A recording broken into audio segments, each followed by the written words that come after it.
Hello, my lovers. Welcome to another sit-down session of 40k Brunch Gossip. It is me, ShiningNathan, and as always, I'm so happy to have you come up to this spire for a little bit of brunch and a little bit of gossip, because you know we thrive off it up here in my spire of our great holy terror.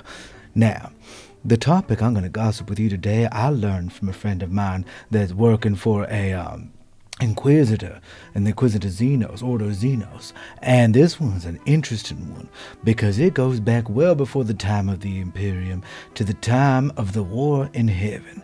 I know not many people know this stuff, and so I'm here to give you a little bit of the juicy gossip so you can learn. Now, we're talking about the ever-resilient, ever-tough, and slightly green scare that is the Orks. Now, you see, I've gone through data slate after data slate, and it is so difficult sometimes to understand what is fact, what is rumor, and what is undeniably true. So I'm going to tell you what I learned. You see, in this data slate, I found out that there was a species once a long, long time ago, several millions upon millions of years ago, called the Old Ones. And the Old Ones are fighting a war that they were starting to lose, but they were ones that created life throughout the galaxy. And so they created a species, two big species, one called the Eldari, as we now know as the Eldar, and the other one known as the Quarks. Quarks. Well, you now know them as the Orks, or the Green Menace. They are terrifying. Now, way back when, they used to have a lot more intelligence than they do now, from what I've heard, and glory be to the Emperor, they no longer maintain that intelligence. But let me tell you a little about what the Orks are. See, the Orks are kind of animal, kind of fungus, and very, very aggressive and love to fight.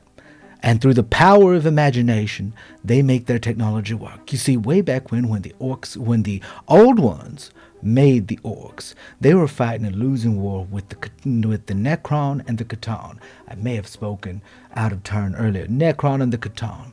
Well, Old Ones, as we know, lost. Glory be to the Emperor, because we are the only one true species out in the galaxy that should have a rightful ownership of the galaxy. But as time went on, the Orks lost their intelligence. They grew fiercer, stronger, more muscular. And you may have noticed when I said through the power of imagination, they make their technology work. Well, that is so true, because once upon a time, they were very good psychers.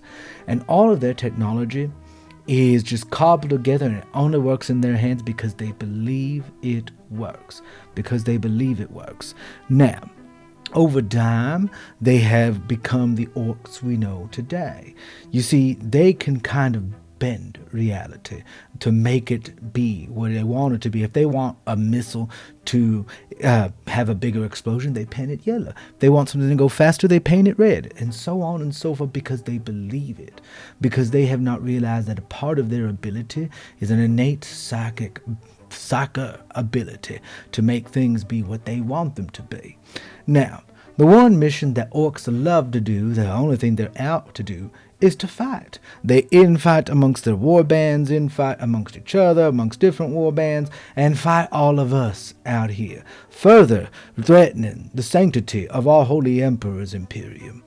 Now, you remember I told you they're like fungus. Well, the reason why they're like fungus, once a spore hits a planet, if you are not lucky and there's an Ork infestation, the only real thing you can do to get rid of it is to exterminate the entire planet.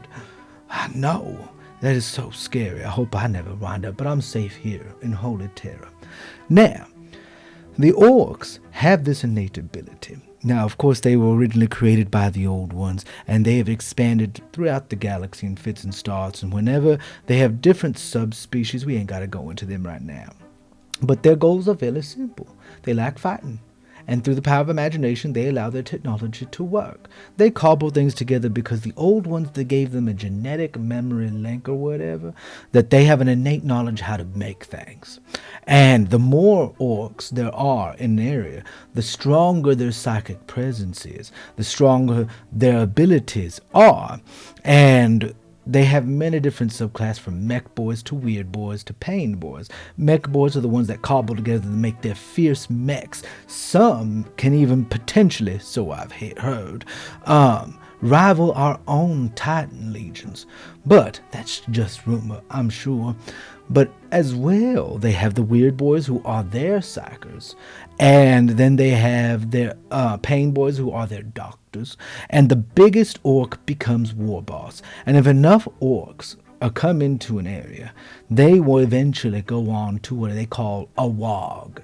Now that wog, they will go through vast tracts of space, and in order to continue fighting their way throughout an entire sector, cementum, whatever. And it is really dangerous to us because they just keep growing, because they're fungus. I know, and sometimes they eat each other, these ones called squigs. From what I've heard, they're very simplistic in their goals. And I heard through a little birdie in the Inquisition that I think it was Inquisitor Crippen, or may be completely incorrect. Actually, I'm pretty sure I am incorrect. That they have turned the orcs against the Tyranids.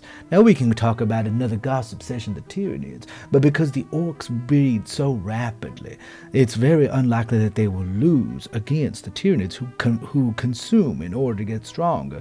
And so it looks like they're in a unyielding, unending war with each other. One breeds, the other one eats, so on and so forth. And it infinitum. I know. Scary and such horrible things for those poor little orcs, but that is not our problem. Now they're currently, I think, in the segmentum obscura or the ultimus, I forget.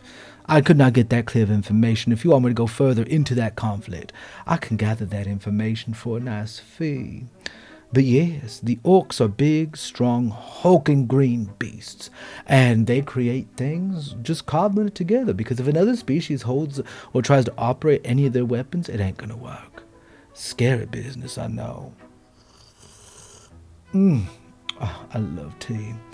But that is the breadth of they're very simple, not much subterfuge, not much depth other than who they are. There's a lot more depth, I'm sure, but who cares about a lofty, brutish Xenos in nowadays? But they evidently make things green. They paint things to make them do different things, and they are a threat to our glorious Imperium.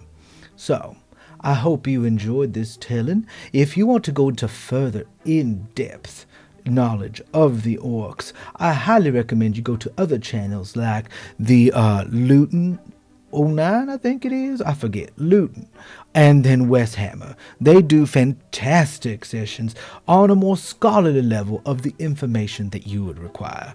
Here, I'm just giving you some gossip, giving you a primer so you can go and explore further.